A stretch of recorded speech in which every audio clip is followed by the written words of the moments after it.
Thank you all for coming. If you have a question and you want to ask it yourself, you're welcome to, when we're opening it up, you can just unmute your mic and ask the question. This is a meeting, not a webinar. You're also free to just post your question in the chat and I'll ask it. So here we go.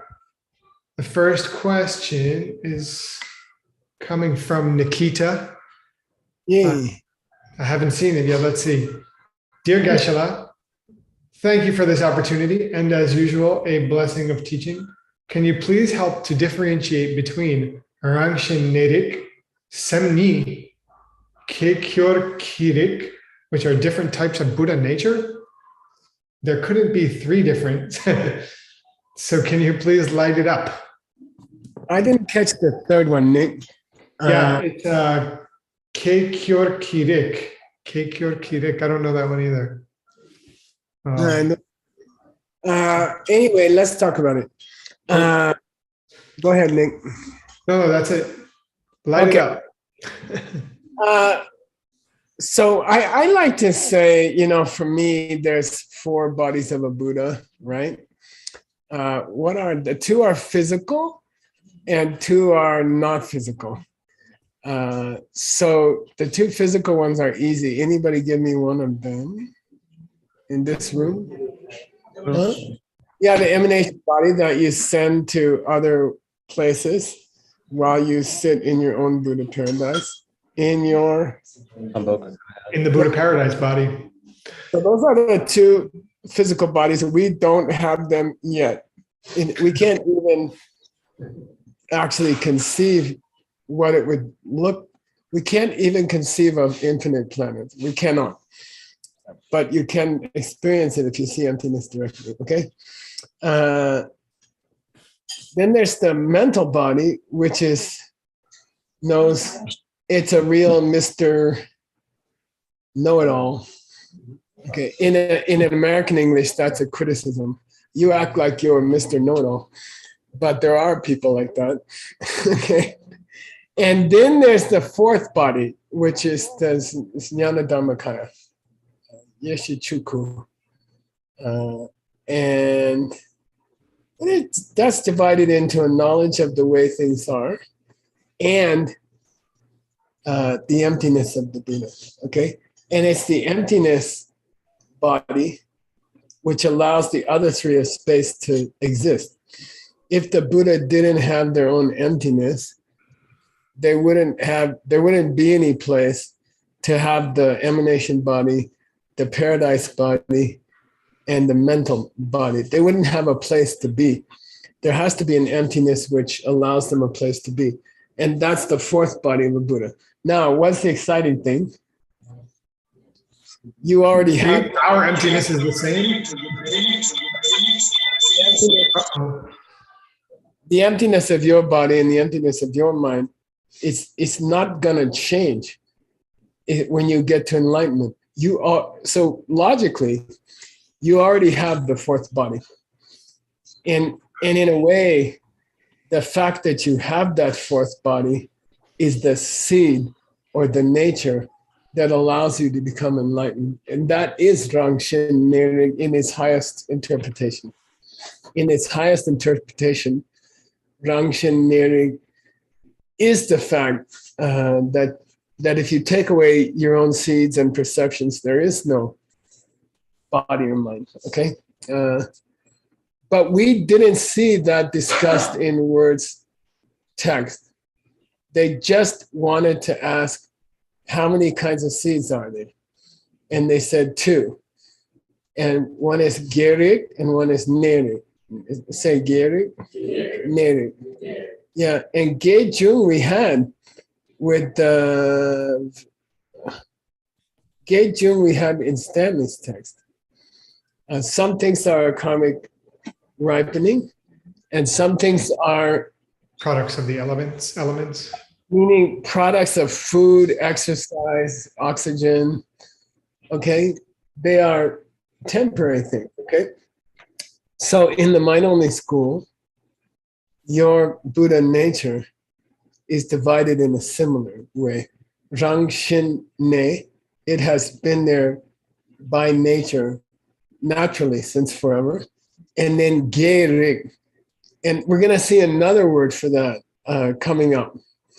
And that means a nature which you must develop through going to class, contemplating, and meditating. Okay, cool. So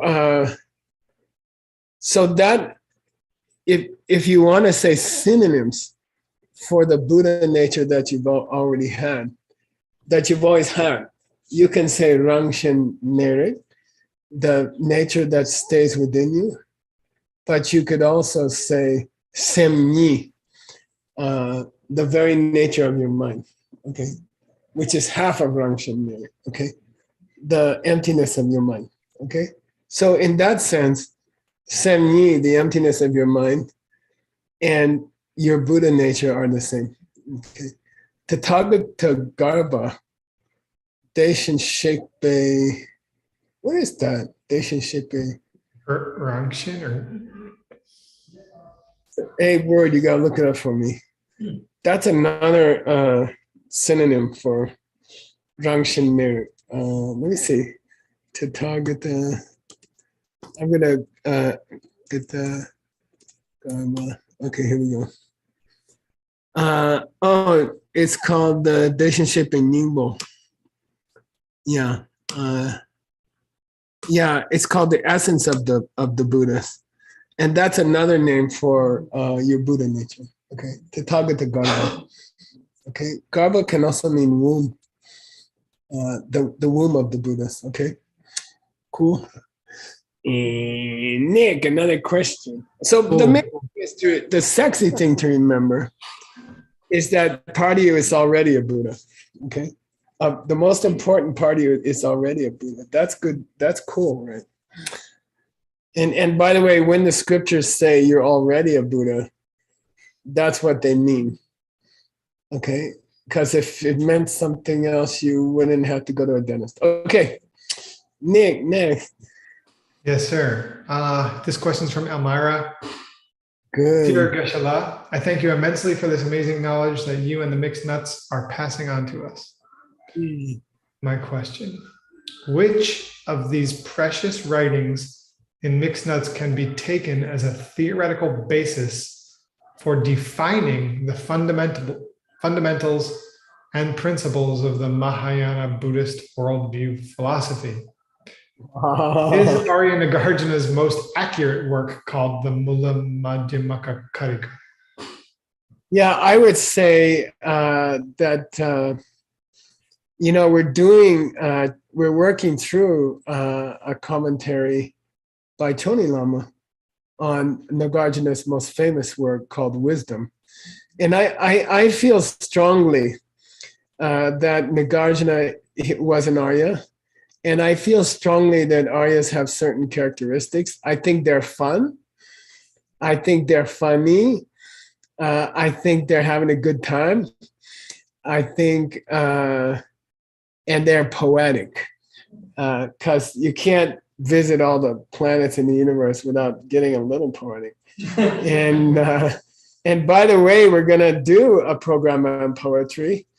If you're interested, we're gonna do a comparative poetry between a great poet of the Middle East named Rumi and a great poet from India named Dharmarakshita. And we're going to do that as a New Year's celebration. So we'll do a couple of days of celebration this New Year's based on ancient poetry, okay? And I think Aryas enjoyed poetry and they enjoy music, okay? And that's why Nagarjuna wrote everything he wrote, except for a small commentary on bodhicitta that I can think of, and maybe his medical text, but they were all poetry. They were all songs, you know. So I think if you have a chance to attend the ACI classes on Nagarjuna, and we're working through his most famous work, and it's difficult. that's great. That's really great. But if you say, what's the mixed nuts book that would help you the most to see emptiness? I'd have to say Venerable Utpala's new book called Emptiness Meditations, because we include, I think it's 27 meditations there for emptiness, including a solid group of wrong ones that will help you avoid mistakes. And then we include all of Kamala Shila's explanation of how to meditate. So, and I want to be honest. Someone asked me recently, how many books did you sell? And in my mind, I kind of rebelled against this kind of question.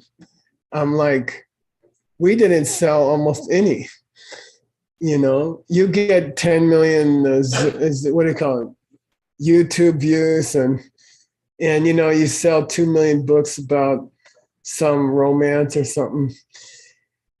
And then we know from the beginning, when we started this project, these books are not going to sell. If you try to live off the income from these books, you will die.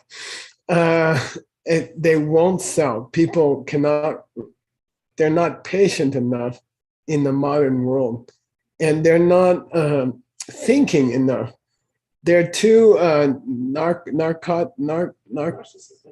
they're like drugged out by meaningless stuff, like news and politics and sports and marijuana, and they're just drugged out, and they can't read these books. So I think there's going to be very, very few sales of these books, but there were 148,000 people took DCI courses last year. 148,000 people took DCI courses last year. We do not advertise. We don't have any online press. We don't do any social media. We're social media free, almost. And we still get 148,000 people come, because we take the Mixed Nuts books, these extremely valuable boxes of diamonds, and we pick out a few, 2 or 3, and we make a whole course about it. And so I wouldn't judge. The Mixed Nuts translations are never gonna be read by the general public. It's not gonna happen. But it's our duty to preserve it in the world. If this group of people doesn't keep those books in this world, trust me, no one else is gonna do it. Nobody. And no one's gonna spend $15 million to save those ALL database books and put them up online for free for 6 people who can read it. It's just, no one's gonna do it. Do we have to do it? And otherwise they'll be lost in this world. But stop crying, you're gonna finish it. He didn't like the part about the books being lost in this world. Yeah, he didn't like that. So what I'm saying is, what we really need, the goal of the Mixed Nuts program is to make sure the sources survive. That's all we're doing. And we know that not many people will read them. We know that. And very few people will be interested. We know that. But we are also training through SIM and DCI. We are YSI. We are training people who can take that wisdom and serve it in a digestible way to the world. And I was at a class in one of Connie's organizations class, 10,000 students were there. And so I think it's important for us as Mixed Nuts to understand and be comfortable that we are translating something that almost nobody can understand, even if you translate it right. But we have to do it. It's the snow on the top of the mountain, and you don't get rivers and you don't get oceans if it don't snow. Okay, so not everybody has to climb up on Mount Everest and play in the snow, but everyone needs to drink water. And without water, this world will die.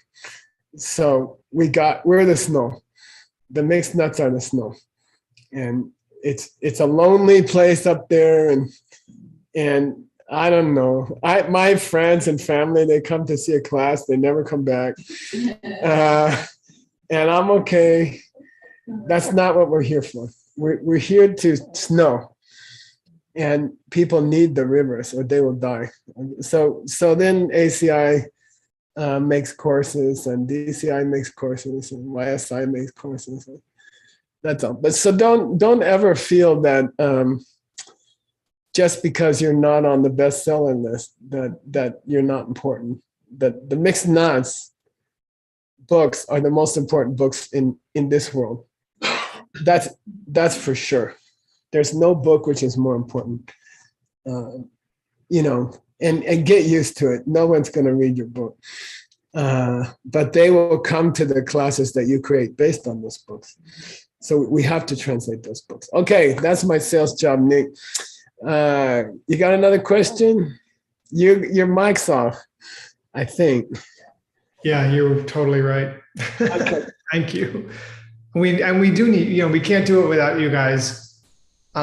It's hard work, and it's fun, and it's hard. And thank you, Geshe-la, for doing the hard work. And thanks for allowing us to do it with you, because it's awesome. And I can't imagine anything better to do. And we can't do it without you guys. I put a link in there if you want to sign up for monthly donations or whatever. If, even if small, it helps us to sustain our endeavors. So thank you so much. And thank you, Geshe Michael. Here's a question. Yeah, and Nick, can I interrupt you before I like to interrupt Nick.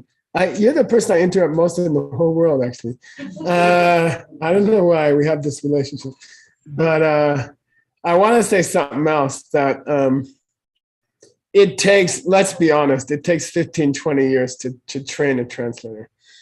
It takes 15 or 20 years. And you can't speed it up, really. I don't think so. Or the person would shoot themselves.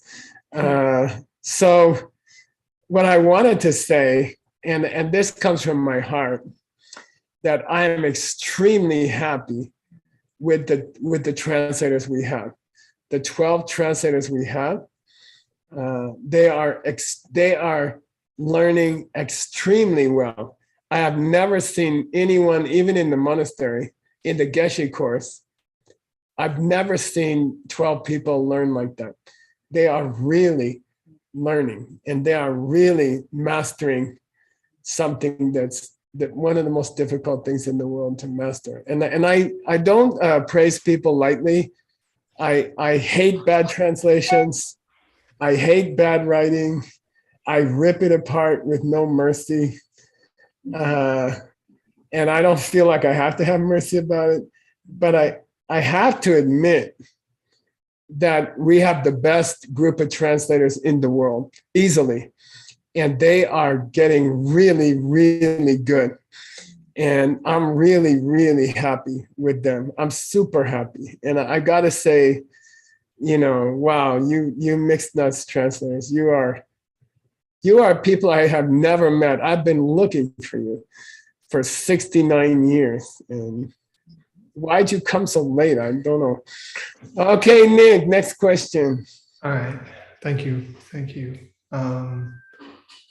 Why are you always using a pot as an example of seeing dependent origination, Geshe-la? When I was younger, I didn't want to talk about seeing emptiness myself. But I figure, what the hell? So I did see emptiness how old was I? 23 or something like that. and I saw, the first time I saw a mental picture coming out of a karma seed in my mind, okay? And in fact, I've never heard anyone really describe it. I saw a karmic seed in my mind. I saw it open. I saw a picture come out. I saw it jump out in front of me, and I saw myself mistake it for a pot. And I just happened to be standing at a stove making tea for my teacher at the moment. And I think that probably had something to do with it.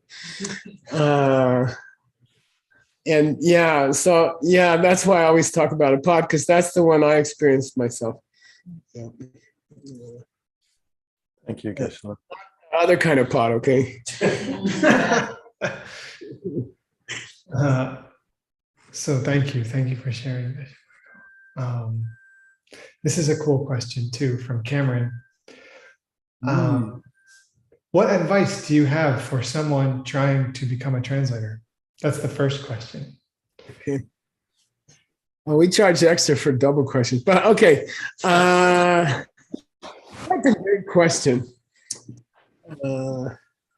I asked my teacher, and I was close to my teacher.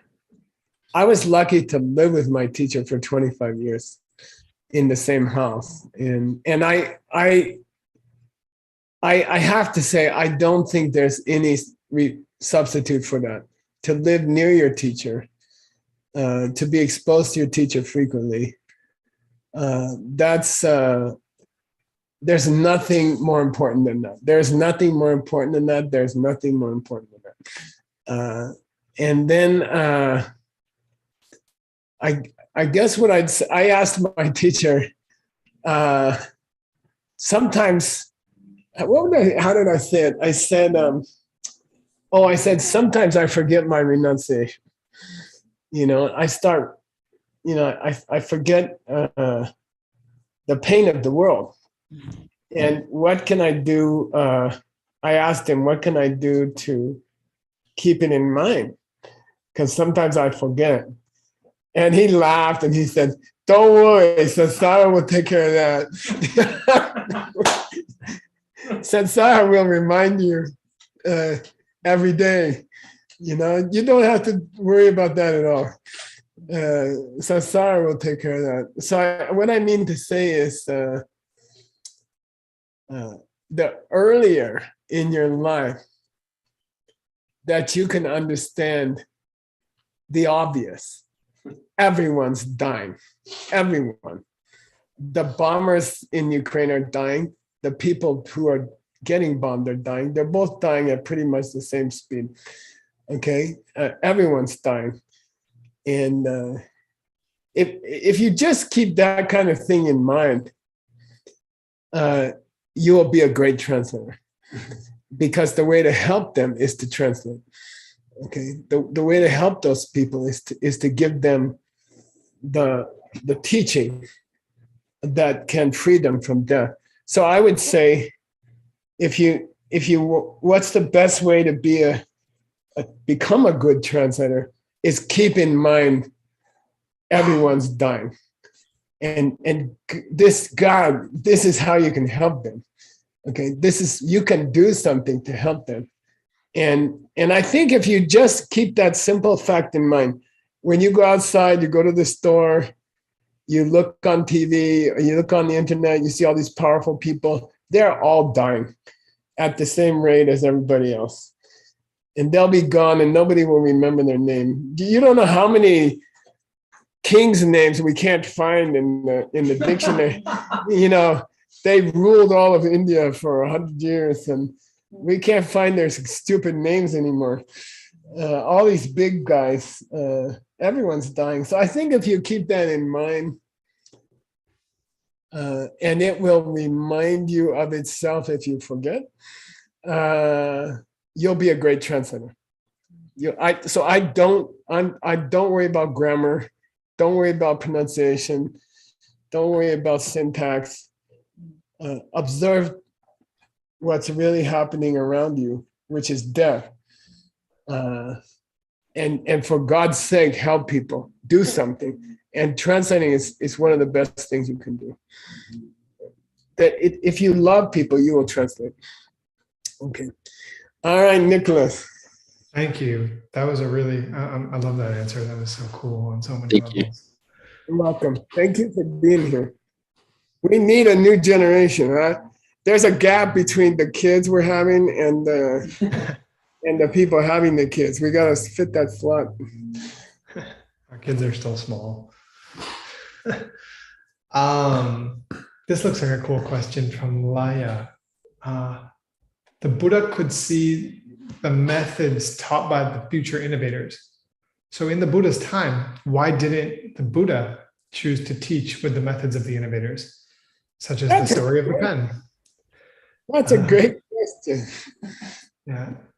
And then she said, if the world means destruction, does this mean that entropy increase cannot be interfered with and the laws of the universe cannot be broken? Okay. That's to, what was the first question? The first question is, why didn't the Buddha use the methods that the innovators were using if he could see that they were going to use them? Yeah, I love these questions. My gosh, these are what we should do question answer more frequently because it's very thought provoking. Yeah, why didn't Lord Buddha look ahead 700 years and see Arya Nagarjuna having to tweak his teaching to get it out into his world?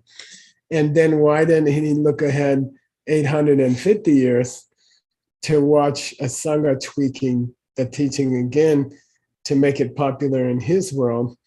Why didn't the Buddha just tweak it himself?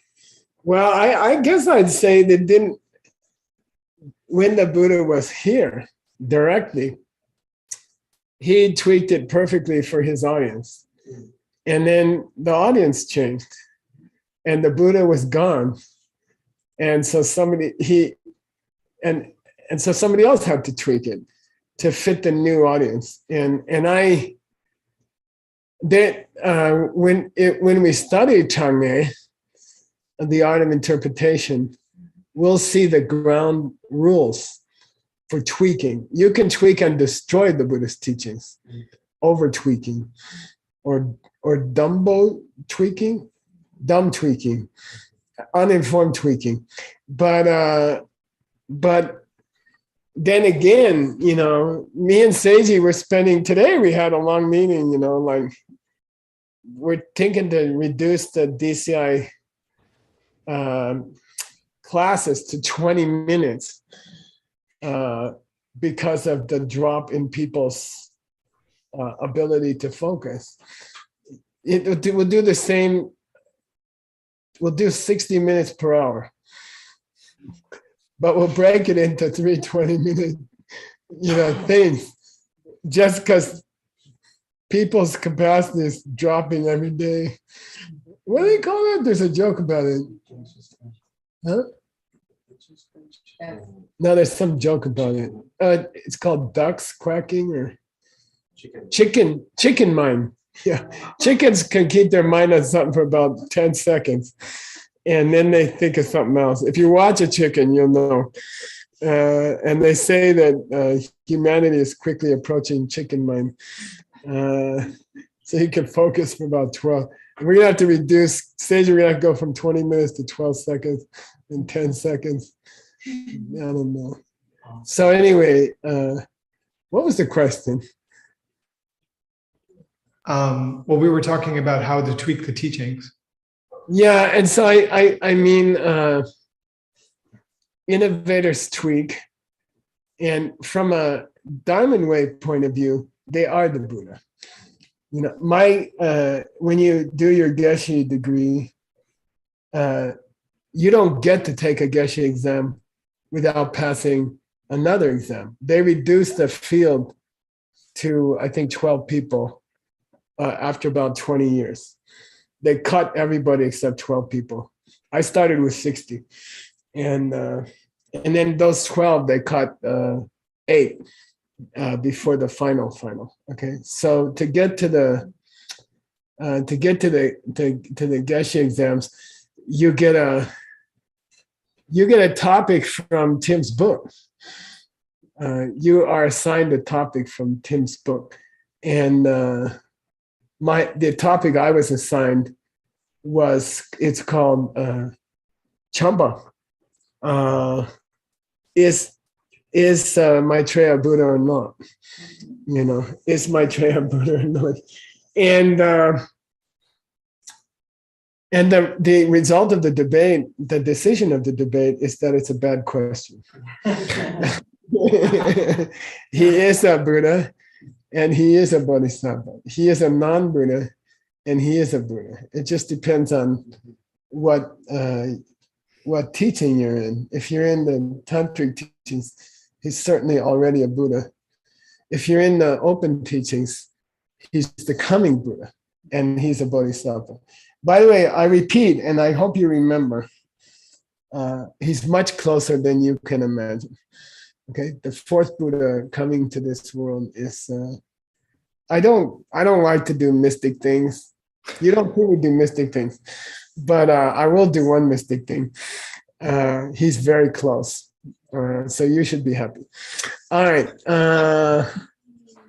but yeah. So in a deeper sense, it's possible all the tweakers are emanations of Lord Buddha, and it's not that Lord Buddha didn't anticipate the need for tweakers. It's possible he is the tweakers. Okay, so and then even if he's not, even if they're just normal, amazing people, I don't know. I think every time the world changes. Today, me and Seiji and Nora were talking about what should we focus on for the New Year's program, where we have Rumi and we have the Peacock Warrior mixed together, the two poets. And I said, no, just get ready for anything. 2 years ago, if you didn't talk about the virus, you weren't cool. This year, if you don't talk about conflict, you're not cool. Get your poetry ready. Wait for the next big thing. And then talk about it. Okay, so we don't know what's going to be popular by December, or what's going to happen in the world by December. We don't know. And I think that's the same with Lord Buddha's teaching, that, it has to be, it's never changed, but it's always represented in a different package, different packaging, different marketing. Same stuff, different marketing. Yeah. Okay. Exactly the same stuff. No change. Different marketing. And I think I think that's one of the big reasons we talk about innovators in the first pages of a 50-year project. Like, what's the rules for changing or the presentation without changing the meaning? Okay. Yeah. And I think Tim's book is going to help us all think about how to innovate our presentation of the same wisdom. Yeah. All right. Next question, Nicholas. Cool. While we're on the topic of innovation, I'd love to jump in if that's possible. Yeah. Innovate something. And also, this has been such a special term for us all, I think, and unbelievable Q&A. So I'd like to take the opportunity to maybe ask about the pen. Geshe, you once gave me an assignment to take a bunch of videos of the pen and compare them. Yeah. Because supposedly there might be different teachings in each version. It's not always 18 steps the same. So in one of those versions in Beijing, I think Nick was there. It was 2016, 2015, I think. And he brought in an idea of empty and full. And it was basically, you said if everybody leaves the room, then this object is emptiness. And then you said if people come back, what is it at that time? And then you said, be careful. Is it still empty? And then, and it seemed like the answer that you gave was, no, now that people are back in the room, it's full. But in Buddhism, emptiness supposedly is always there, whether we're there or not. So this sounds to me like very radical, possibly an innovation. I wonder if you might want to to admit something like you're an innovator. I don't know. I just want to bring it up.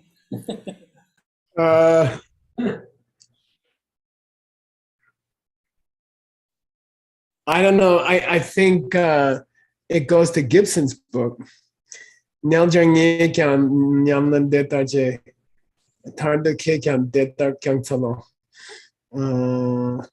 I, the yogi, this is how I practiced. Those of you who want to get to freedom, please conduct yourselves the same. And what was striking, if you've been a mixed nut for a while, is that of all the things Tsongkhapa did, and I translated his greatest biography, and I spent 15 years on it. Okay, and I cared about it, and I worked really hard on that. And I have to say, he never talks about himself. Never. He never admits to anything. You know, in 20,000 pages, he never talks about his own realizations, and he never lists them, and only there. And I think that may be a quality of people who really see something deep. You know, I think there's a natural inhibition to talk about what you've seen, because and traditionally they say that's a good idea, because if someone else doubted you even slightly, they would go to hell. So it's better not to bring it up. It's better not to say, I saw this, or I saw this, or I'm an innovator, or it's better not to talk about it. You know, just go ahead and innovate, and stuff will spread. And don't talk too much about the process, or don't talk too much about who you are. And I think that's very wise. I think the point of an innovator is that the students learn new things in a new way, and whether or not they recognize the teacher who they are, I don't think it matters that much. You know, I'm not sure they ever could. So I don't think there's much reason to talk about it much. I don't think it's important to talk about, actually. If you want to be a great innovator, innovate, get the stuff out, change the world, you know, live quietly in a little place. You know, that's cool. Okay, I think that all the hype, I don't think it helps anybody that much, right? So, okay, Nick. Thank you so much, Geshe Michael. I'm gonna take over for a moment, if that's okay. Okay. As we wind down, first of all, in the interest of what he's talking of, what Geshe Michael is talking about, of getting it out there, which is, there's a lot here to get out there, and we do need your help. So please, if you have friends and people who you think would be interested in this kind of thing, bring them, tell them, you know, we can give them a class or something. They can check it out if they want to. The most important thing to us is that the work that we're doing is going to help people, you know, more than anything else. So, you know, whatever we can do together to work on that. And that said, we, you know, Mixed Nuts, we all really appreciate you guys coming and being here and being part of this movement and something that can change the world. And what we feel, I think, is probably the most powerful thing that we can do with our lives to change the world, all of us. And, you know, because it involves changing ourselves. So thank you all for attending and putting your attention and time into these classes. And it's hard and you're sitting for long periods of time, and thanks for doing it. And thank you to, we have this amazing team of people that don't even ever turn their cameras on, almost never. And I don't know all of you, and I don't know all of your names. And maybe Tim wants to pin himself, and he could thank some of you who I know were helping, but Pachi, Marina, Francisco, Tatiana, all of you are working hard to record these classes, to facilitate the Zoom call, and to archive these classes. And they will be available for all of us to use and watch on YouTube. And that's amazing. Gina, I'm trying to remember who else. Tim, feel free to chime in if you know a name that I'm not thinking of, or Francisco, or any of you. Marina, Nikita. Nikita, who did you just say? Marina? I think her name is Marina. Marina, yeah, we said, yeah, but awesome. Thank you again, Marina. And next term, we're going to force you to read. And, and Haso's been helping us, the mixed nuts, to grow. And thank you for that. And Arena. Anyway, and that whole team and whoever else is on that team was put together by Tim. And he's done amazing things with the Asian Classics Institute to grow it and taken advantage of the tech revolution of Zoom, and really masterfully used this technological advancement of our society to grow ACI and spread the Dharma. And this team came together through that, I think. And I just thank you for the amazing work that you did, Tim, for one, to put this team together, and just, patiently finding the right people and getting everybody to work together, and time trying people and leading them. And just thank you so much for that, Tim. And thank you, Tim, for running this hotel, which is, quite far, it's like a Drumpton J thing, right? It's not doing anything directly with the fun book stuff that we're doing. It's like making sure people have warm napkins on their plates and like whatever, he's just taking care of this. For those of you who don't know, there's a hotel that helps to pay us to do what we do. And Tim's running it. And that's a lot of work. So, dude, guy, man, thank you. It's amazing. We're really grateful for the work you do. And we're really honored and glad that you were able to join this Mixed Nuts team. And it's been fun to have you. And I can tell that, you're going to be a very valuable addition. And not everybody knows this, but Tim was already studying languages probably before most of us. So that's awesome. So we're very grateful to you. Thank you for joining. And thank you for all the things that you do to help spread these ideas and to keep these things archived, just all of it. Thank you. And last but not least, we are lucky, we are fortunate, and we have no one to thank but our past lives and whoever put these seeds in place to have this incredible being who studied for much more time than any of us could have managed and harder, and now has become the greatest translator alive and a true master of this wisdom, a true master of this philosophy. Thank you so much, Geshe Michael. Thank you for guiding us through this. We can't do any of it without you. And he gives credit to everyone else. Give this guy some flowers, somebody, please. There's a cookie in there.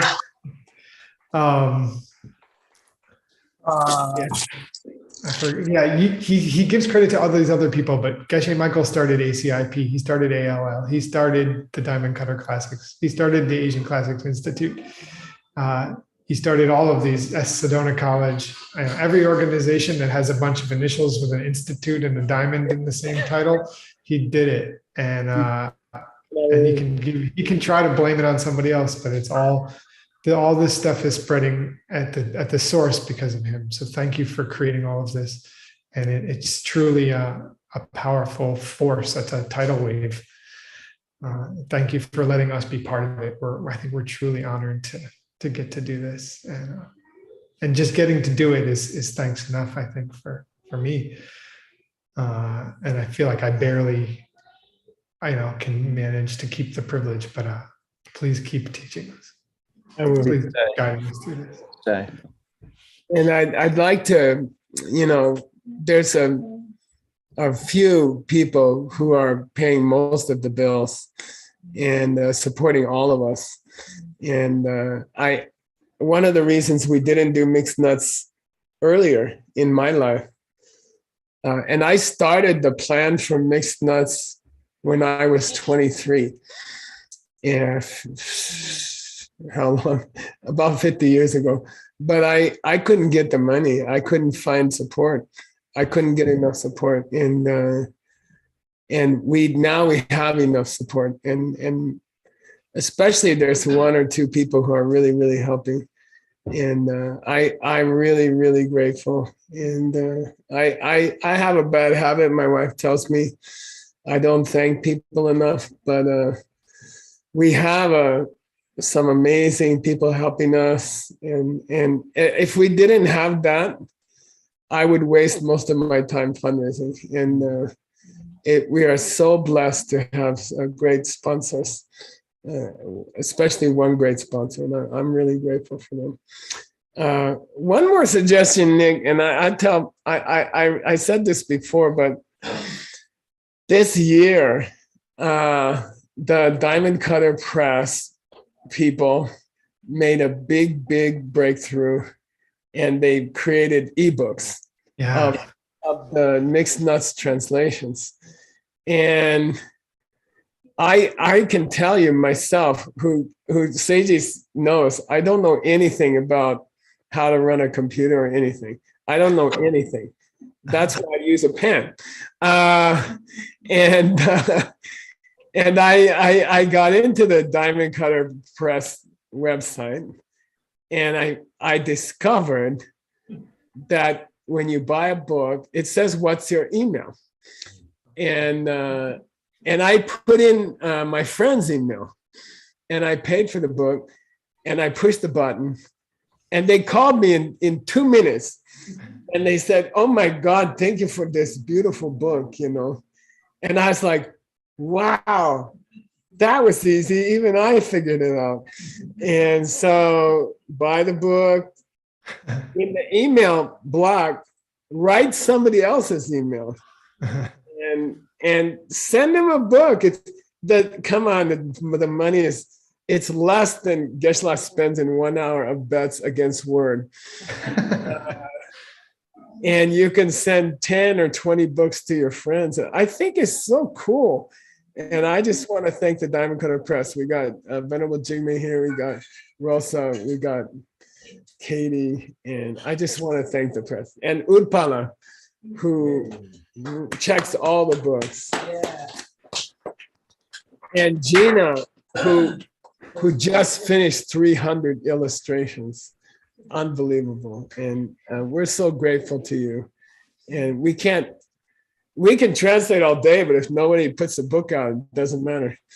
So, we're really grateful. And I think you're crazy if you don't just wake up and send a book to somebody. It's so fun.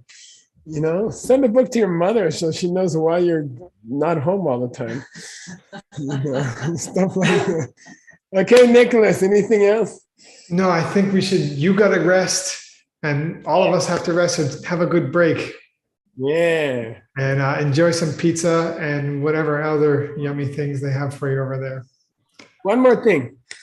Ultima cosa. Ultima cosa. Just to sit in this class changes your karma intensely. I'm not talking a little bit, okay? Just to sit in the class. I don't care you don't understand anything. I don't care you fall asleep. I don't care you're eating. I don't care.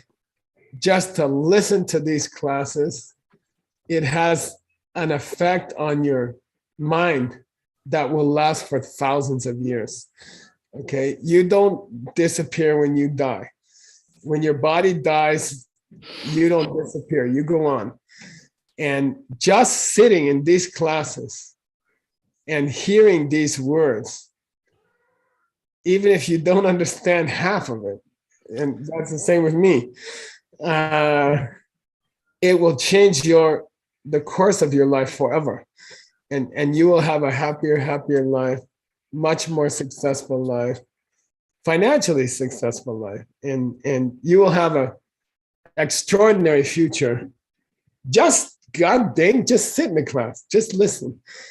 And it changes your karma very, very seriously. Okay, just sitting. Okay, just listening. Yeah. That's all, Uncle Nick. All right. Thank you, Geshe Michael. Thank you, everybody. And, we have another program coming up soon. Stay tuned and please register and please come and have a great night or day or whatever it is for you. Good night. Good night. Good night.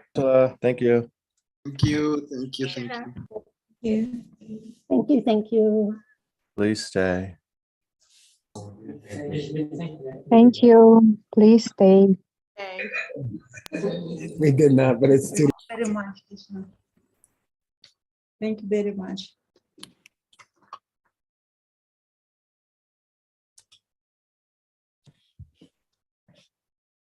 Thank you, everyone. Thank you, everyone.